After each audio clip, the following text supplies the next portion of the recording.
Our next speaker, Dr. Ranganathan Iyer, is an MD, FRCPAD, DNB, DPB, and MMAMS, consultant microbiology and infection control of Gleneagles Global Hospitals and Rainbow Children's Hospital, Hyderabad, for the last 20 years. And with previous appointments with Breach Candy Hospital, Bombay, and a lecturer at GS Medical College, that's KM Hospital, Mumbai. MD from the Armed Force Medical College with more than 40 publications in both national and international journals with 2 textbook chapters and a WHO monogram. With 200 invited guest lectures and international lecture series of 2.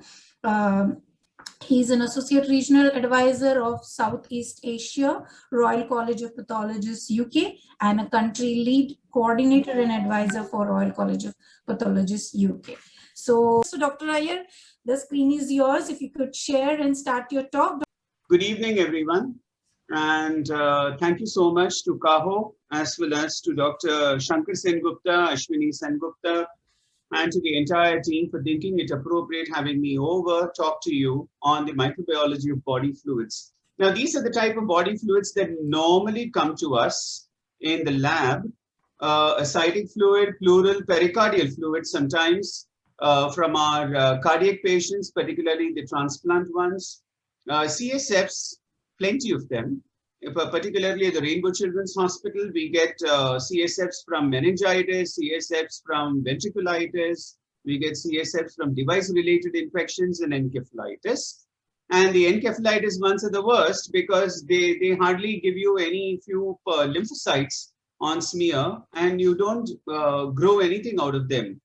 That's because most of the encephalitis are either non-infective, or if they are infective, then they are caused by viruses, and those are not going to grow on your culture media.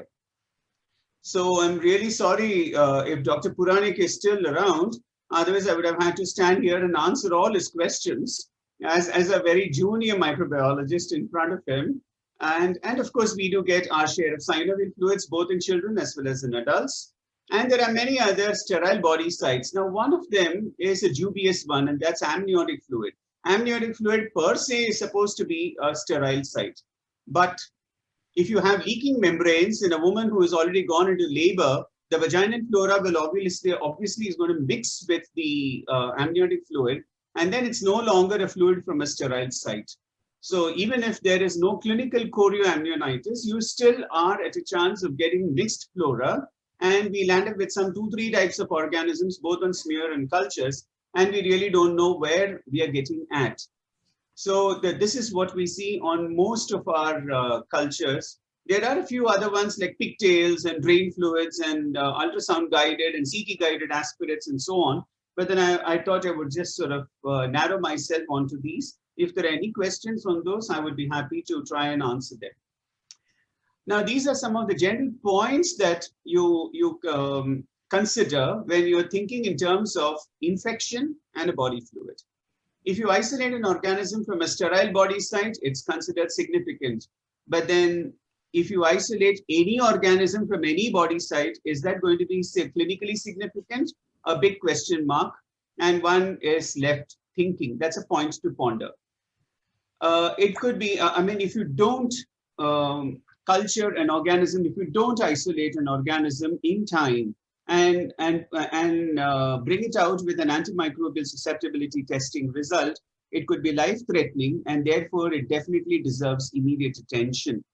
Particularly perforation peritonitis, when you have secondary peritonitis, or if you have a primary peritonitis, as we see it in cirrhotics and nephrotics. Particularly in children, when you have nephrotic syndrome, the organism is very different. The usual concept is, what do you get out of body fluids? You will get an E. coli or a Klebsiella or an Enterococcus fecalis. But then it's Streptococcus pneumoniae in a child with a nephrotic syndrome who develops a primary peritonitis. It's very different. And these are some of the small caveats that must be remembered, both in the laboratory by us as well as on the clinical side. It's much better to have parallel blood cultures collected. Now, we are sending you body fluids, and that to something like 20 ml. You said send us more, so we're sending you more, a bag full of it. Why do you want blood cultures more? That's because many a times blood culture positives are known when sterile body fluid proves culture negative. And those are definitely, and this is what generally happens in primary peritonitis following cirrhosis of the liver with portal hypertension, or in a child with a nephrotic syndrome, when we get the strep pneumoniae from the body fluid, from the blood culture, whereas the ascitic fluid has plenty of polymorphs, and you also see the organisms, but then you don't grow them. You could inoculate sterile body fluid into a blood culture automated system bottle. Now, this is a standard question that is asked both by the hepatologists and the nephrologists. Can we send it only in that? Please don't. It's no point sending one blood culture bottle which is inoculated at the bedside with some body fluid and nothing else for you to play around with. It's much better to leave the inoculation of the blood culture bottle to us. Whereas if you look at standard texts, I'm sure a lot of people are going to come arguing with me at the end of this session that standard textbooks tell you that you must inoculate sterile body fluids which have got infected, or if there is a suspected infection at the bedside. And here you're telling us to send it to the laboratory. What is the guarantee about the aseptic precautions that are taken while inoculating a body fluid into a blood culture automated system bottle at the bedside? It is as good or as bad as your contamination in blood cultures. That's because if your contamination rate exceeds 3%, we sit up and take grave notice.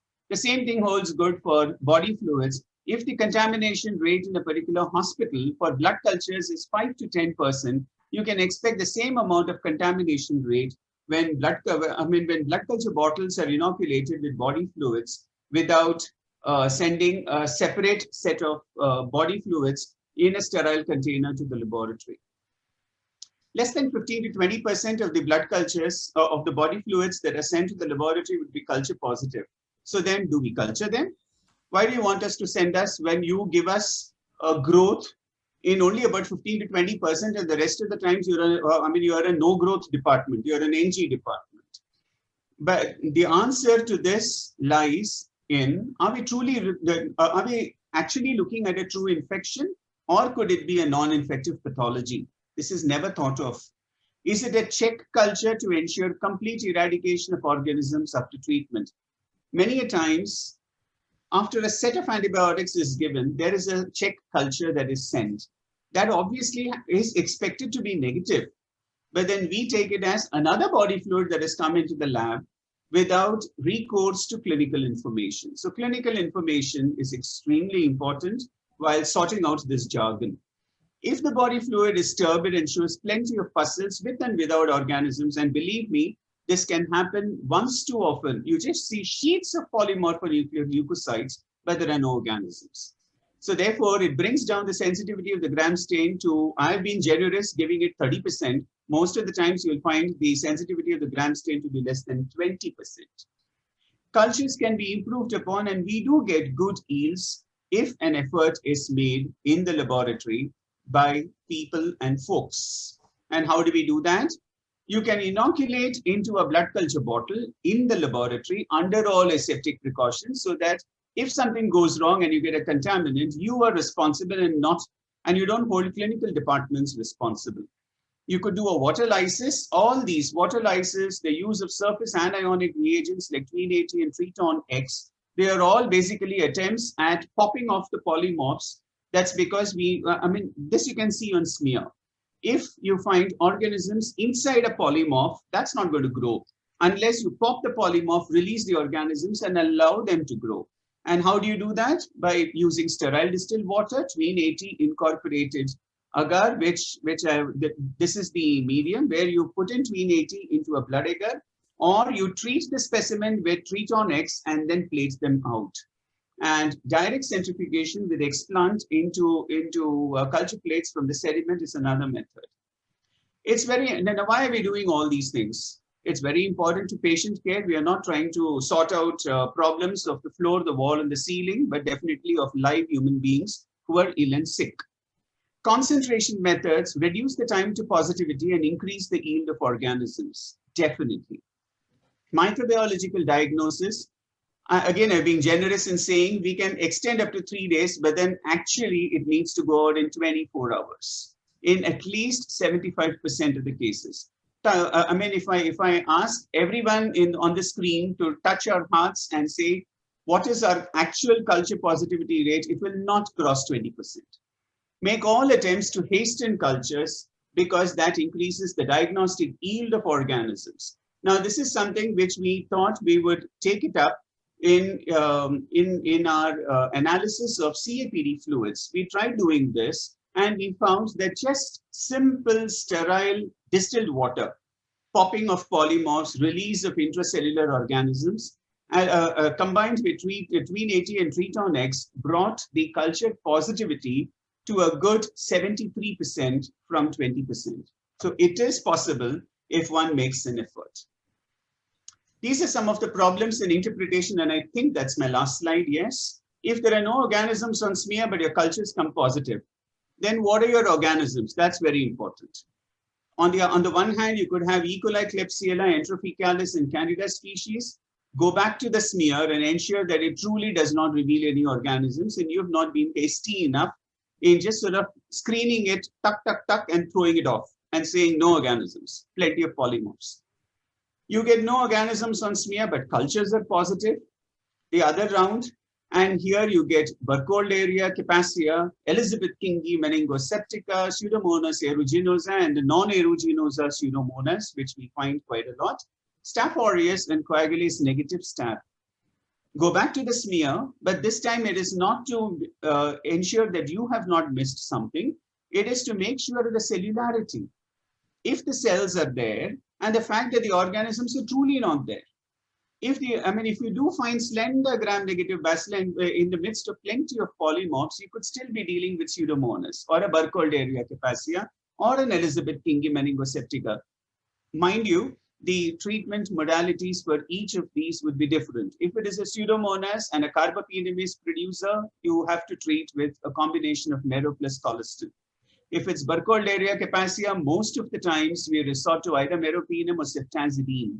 If it is Elizabeth Kingi meningoseptica, it's bound to be resistant to everything else under the sun. Vancomycin is the drug of choice, which normally is not used to treat a gram-negative infection. If it's Staph aureus and cons and you keep giving meropenem and ceftazidime and cefepime and things like that, you're not going to get any wonderful efficacy over there because you need to know whether it's an MRSA or a methicillin-sensitive Staph aureus. So then what are the reasons for negative cultures? Improper transport, handling in the laboratory with suboptimal media, which I think Dr. Puranik sir said, a single dose of an antibiotic given before collection. Most of the times we land up with this. That's when you see organisms on smear and don't grow them on culture. Or there could be another cause for the turbidity in the fluid. And some of the reasons for false positive cultures, laboratory contamination, but then the responsibility must be taken by the laboratory, and that's why we ask all clinicians to send us fluid and don't inoculate it into a blood culture bottle at the bedside following textbooks and not send any of the fluid into the laboratory. If your techniques in the laboratory are improper, inadequate, and suboptimal, or if you have collected at the bedside into a bottle only. I think I've dwelt on this quite a lot. I'll leave you with this and take any questions that may come my way. Sir, how sensitivity, since you have plenty of work on PCR-based techniques, how sensitive or specific do you think are the detection of viral pathogens by PCR method? We had your presentation predominantly on bacterial, but now we know there's an advent of a lot of viral diseases coming in. So how far do you think is the sensitivity and the specificity of PCR in detecting viral pathogens? Well,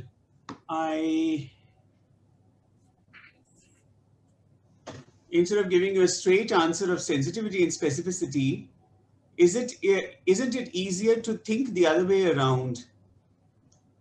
When you examine a patient, when you take history and do a physical examination, there has to be some kind of a reasoning, right? Like for instance, in herpes simplex encephalitis, yes, one could think of a PCR for HSV1 specifically. a monotypic PCR. But then now it's become the order of the day for panels to be put up on LRTI, URTI, CNS, GI, blood septic panels, all kinds of panels to be put up. And what, I mean, it's fine. Even, I mean, yes, there are BioFire film array technologies which are available and they are being widely used in the country. It's all wonderful till you get either a no pathogen detected result, or you get one single pathogen. If you get 2 bacteria, 1 fungus and 2 viruses in that panel, how are you going to interpret that on Earth? How on earth are we supposed to interpret this? The worst thing is, fortunately, I don't do any panels in both the hospitals. It goes to another laboratory. The predicament is when those reports are brought to me and I'm told to interpret them.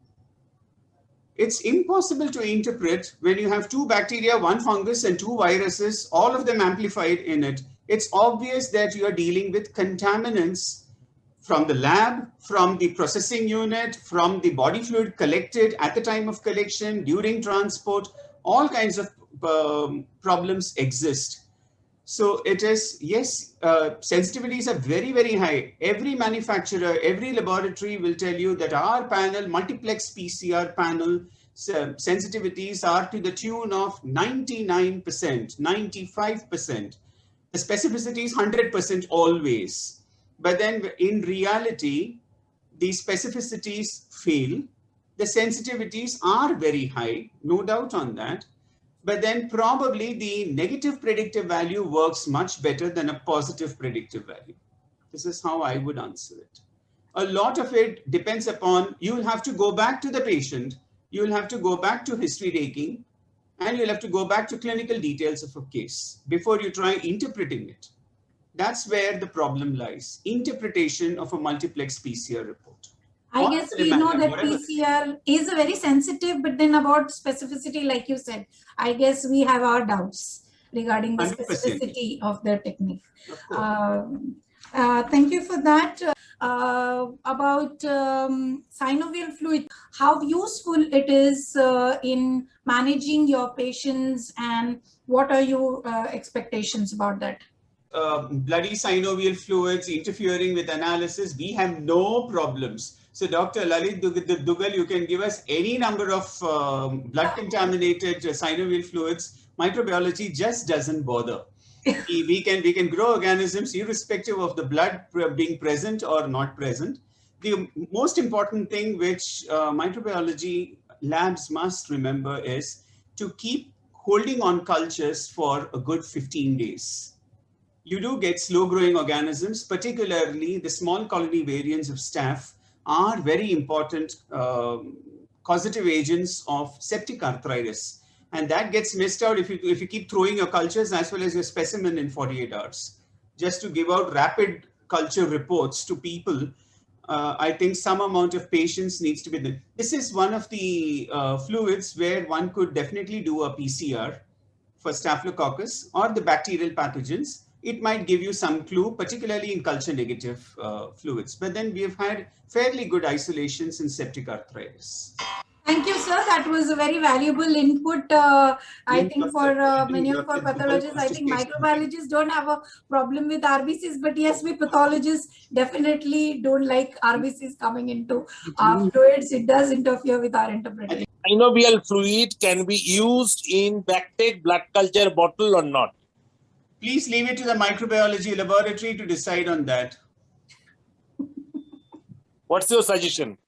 My suggestion is send the fluid in a sterile container to the lab. Okay.